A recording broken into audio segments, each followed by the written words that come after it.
Hi again, Mark here from Talking Bass. Today we're going to look at one of the funkiest bass lines from one of the greatest bass players of all time. It's Come On, Come Over by Jaco Pastorius from his debut solo record.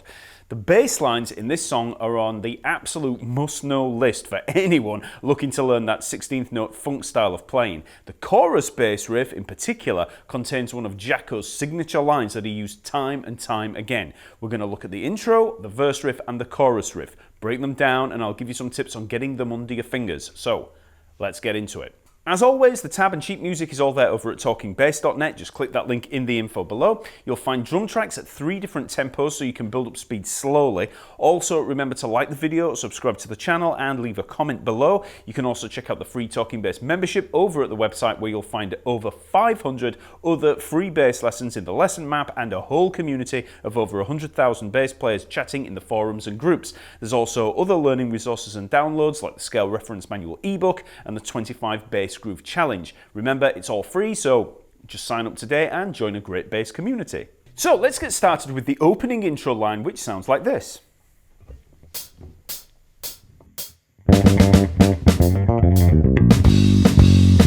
Okay, so here we start by doubling the brass line along with the snare drum with the 16th note phrase. Okay, so it's just 4 16th notes in beat 1, 1 E and A, and then in the second beat we've got offbeat 16th notes, so 1 E and A. So 1 E and A, 2 E and A. 1 E and A, 2 E and A. So 1 E and A, 2 E and A.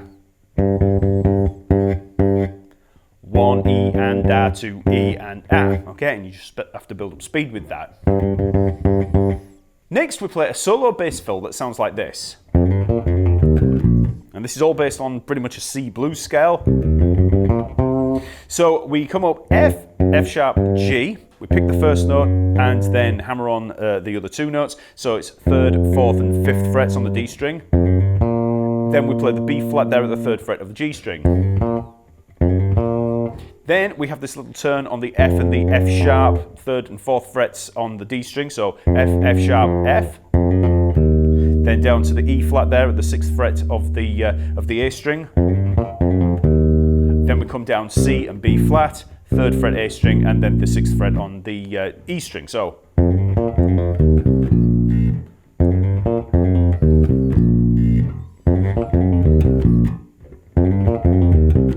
After the fill, we have this final bar where we hit the offbeat 16th notes with the bass drum. So we've got 1 E and a 2 E and a 3. Okay, so 1 E and a 2 E and a 3. Okay, and we've got G, G flat, F. 1 E and a 2 E and a 3. But obviously it's a lot quicker than that. So, okay, so add those syncopated notes to the bass fill and we get.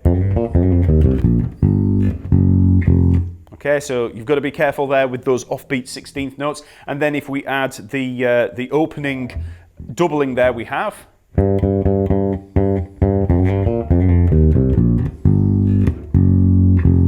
Then if we add those opening 16th notes, we get the following.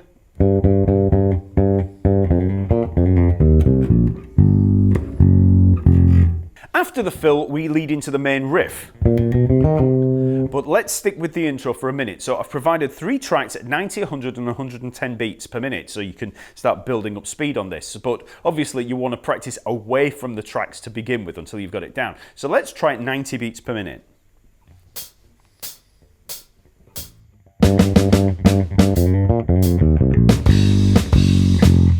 Next, let's try 100 beats per minute.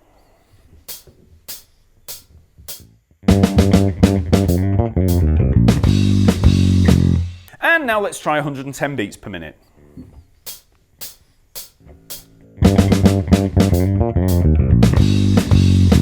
Now, just as a few technical tips to help out, in the fretting hand, when you start out on the G, you can use any finger, but I'm using the 3rd finger, so we're in position. Then, when you work up through the little blues fill there, 1st, 2nd, 3rd fingers, and then the 1st finger for the B flat. Then, for the little turn there, it's with the 1st and 2nd fingers. Then 4th finger, 1st finger, and 4th finger as you come down. And then you can just use the 1st finger for each of those notes.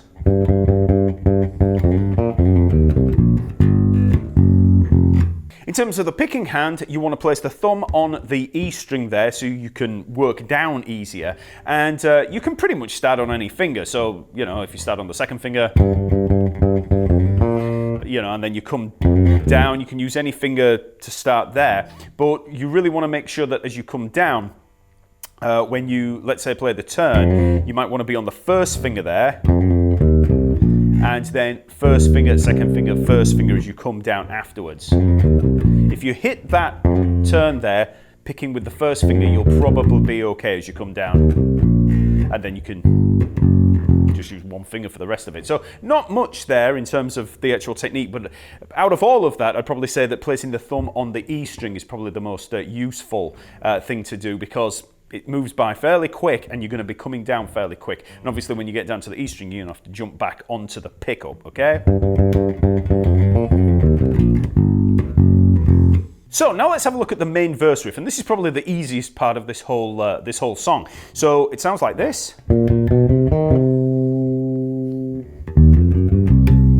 Okay, so it's all based around a C blues pretty much. So we start with the B flat there. So we've got 2 hits on the B flat at the 8th fret of the D string, and then we come up B and the C natural, 9th fret to 10th, so it's just 8th, 9th and 10th frets there.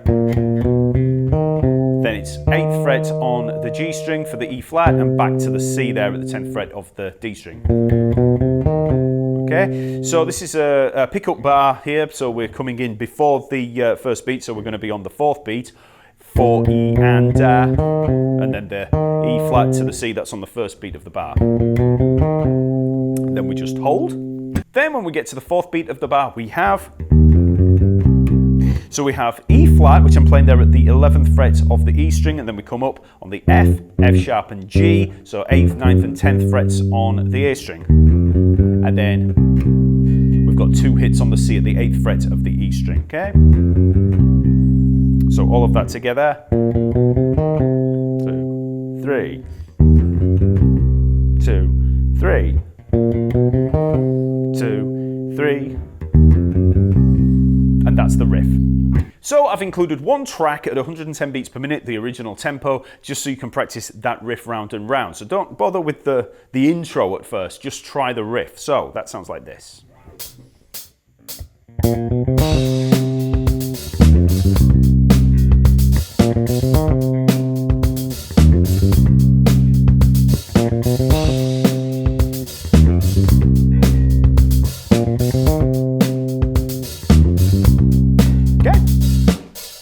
So then once you feel confident with both the intro and the verse riff, you can put them both together. So at a slow tempo of 90, that sounds like this.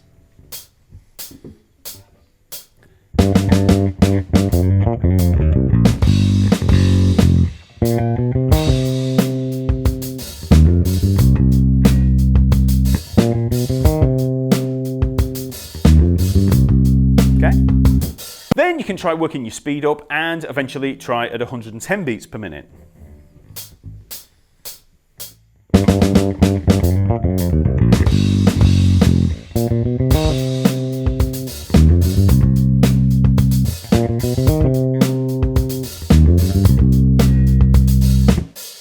Okay, now let's move into the toughest section of the tune and the riff that this song is really known for. It's the chorus riff that sounds like this.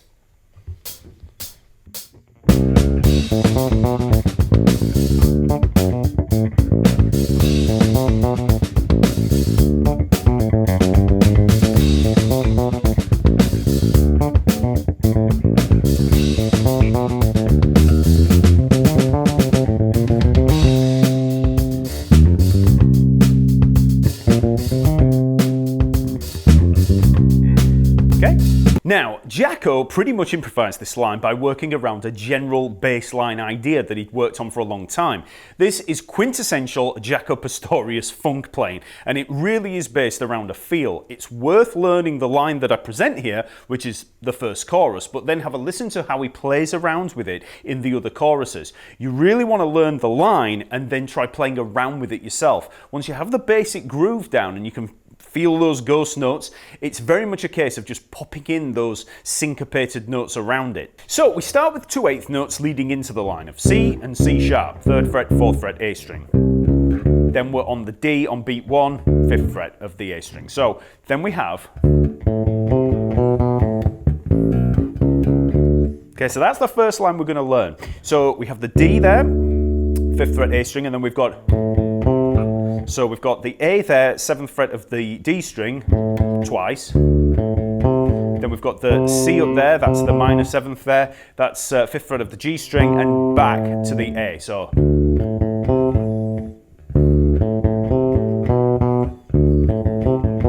Then we've got the B natural there, 4th fret of the G string, played twice.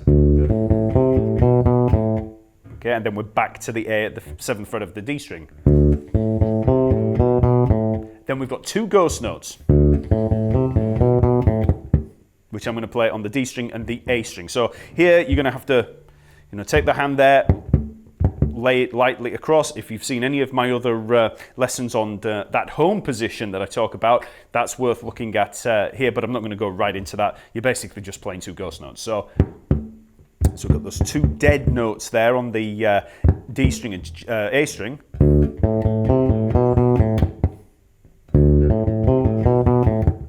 Then we have A to B, open A string to 2nd fret on the A string, and another ghost note.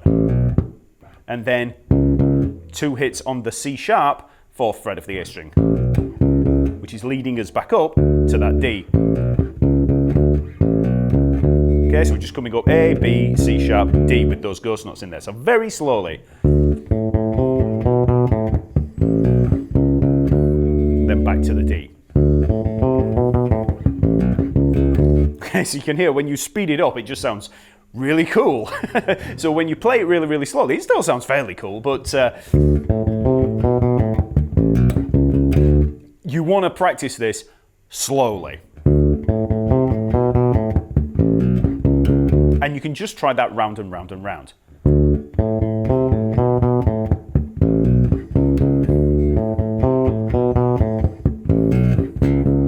And that's the general feel that we're looking at. So if you just work on that, playing it slowly and then just increasing speed, eventually you'll start to get it up to speed. So.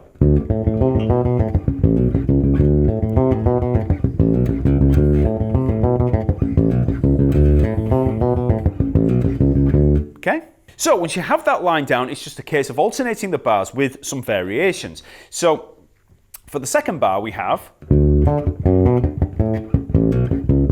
so you can see there at the end of the bar we've still got that. Okay, but for the first part, so we've got the D and then an octave, so 5th and then 7th fret on the G string, so then we've got a ghost note on the D string, then we've got the F sharp up to the B there, both 4th fret D string, 4th fret G string, so that's the major 3rd and the major 6th there, which gives it that mixolydian flavour. Then we've got 2 ghost notes on the D string, and then we hit the A 7th fret of the D string.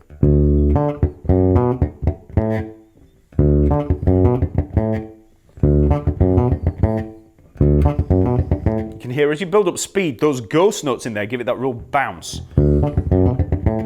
And then you add on that A there, that we play the A to the B that we just looked at. So now you can add those 2 bars together and just work on those, playing them round and round. So with the first bar.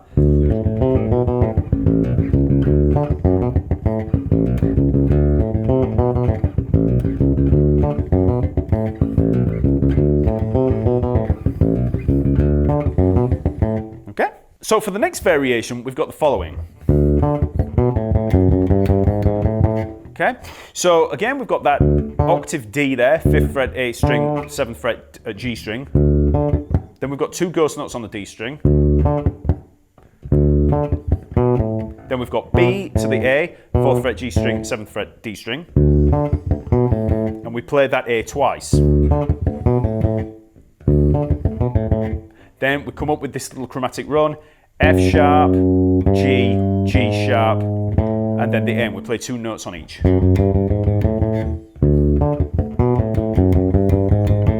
Okay, so that's that real 16th note funk there. And that's that next variation. So now we can put all of those together, so let's try that.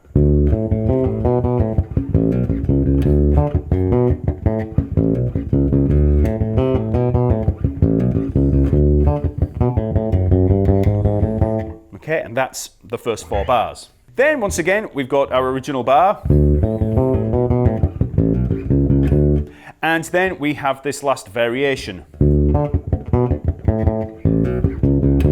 So again, octave of the D, 2 ghost notes. Then we've got the B again, 4th fret of the G string.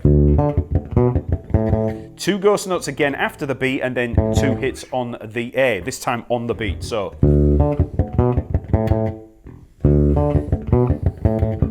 then ghost note,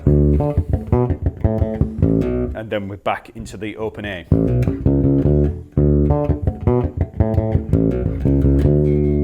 So now let's put all of that together. So from the start.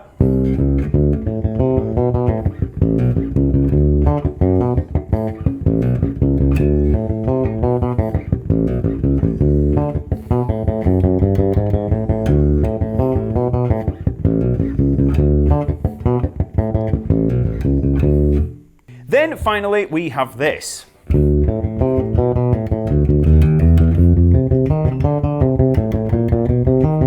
Leading us back into the verse riff. So we start with our original bar. When we get to the A, we play that twice, and then we come up D, D sharp, E, playing 2 notes on each, so 5th, 6th, 7th frets on the A string. So. Then we move up to the F, and we switch the key round here, and we have the same line that we played down here, but played on the F at the 8th fret of the A string. Okay, so. And then after we've played the C there, which was the equivalent of the A down here, we come up. So we've got the A sharp, B, so 2 notes on each. Then we play the B, so we only play 1 note on the B, leading into the C, and then to the E flat and down to the C, just like we did on the verse. So, and then we're in. So all of that together slowly. 1, 2, 3.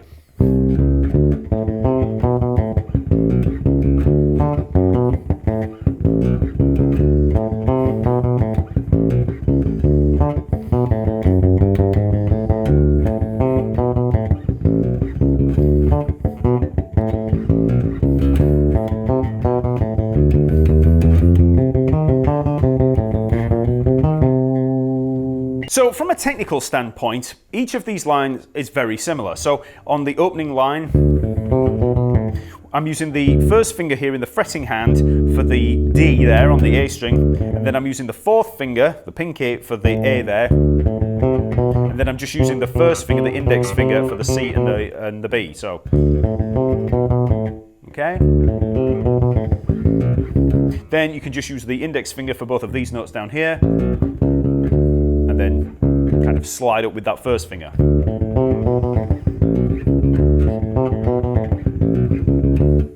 For the other lines, for that first variation, 1st and 4th fingers obviously for the octave, 1st finger for the F sharp to the B, same again. Then when we get to the 2nd variation, all the same fingerings, and we're just using 1st, 2nd, 3rd and 4th fingers for the chromatic lead up. And then again for the 3rd variation, just that 1st finger, 4th finger, just same fingerings again. And then when we make the shift, and when we play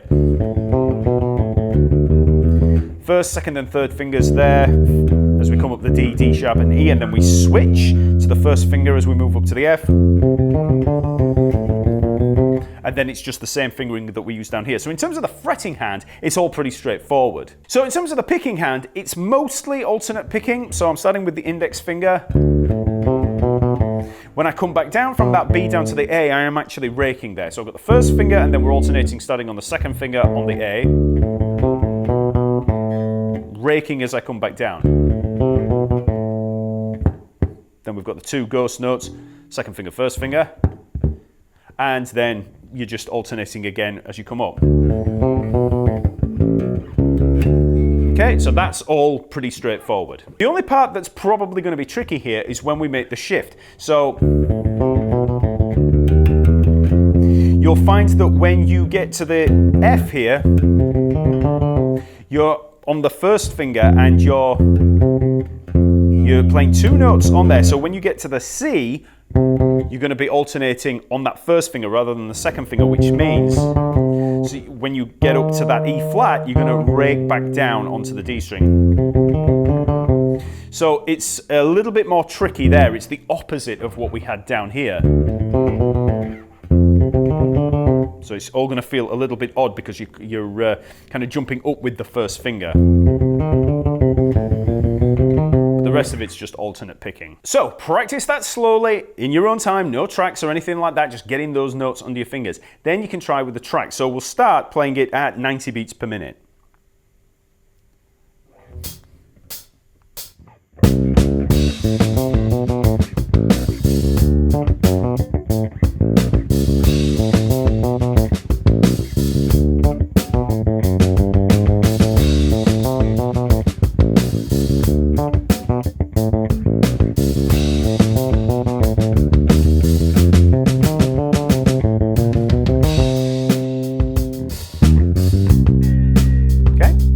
Next, let's try 100 beats per minute.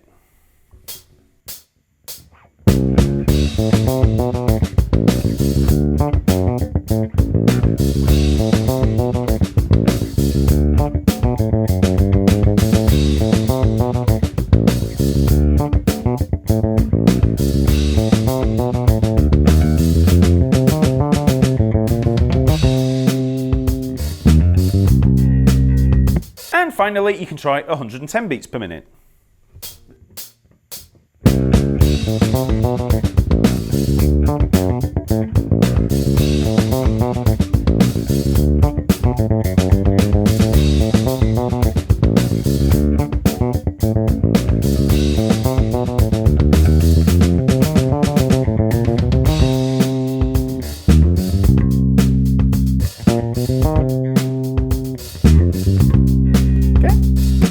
So that's the whole of that chorus. Now, you want to play it very slowly to begin with. It might take a while to memorize those lines and you're going to have to focus on the ghost notes and syncopation.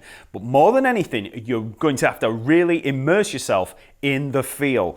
This line is the perfect example of how technique has a direct impact on feel. If you don't have the notes under your fingers, the feel is going to suffer. If you don't have the technique to effortlessly play the line, the feel's going to suffer. Some people might see feel as totally detached from technique, but technique and familiarity are so important if you want to really lock into a groove. If there's hesitation or tension in your playing, that groove is going to suffer. It's almost impossible to generate conviction in a line if you're hesitating or struggling with the content. Okay, so that's Come On, Come Over. Remember to like the video, subscribe to the channel and hit the bell. Also leave a comment and let me know what other Jaco lines you'd like me to cover. Remember, the lesson material is all there at the Talkingbass website. Just hit that link below, then sign up for free to join the Talkingbass membership and gain access to a ton of free resources, lessons and downloads. Okay, I'll see you next week.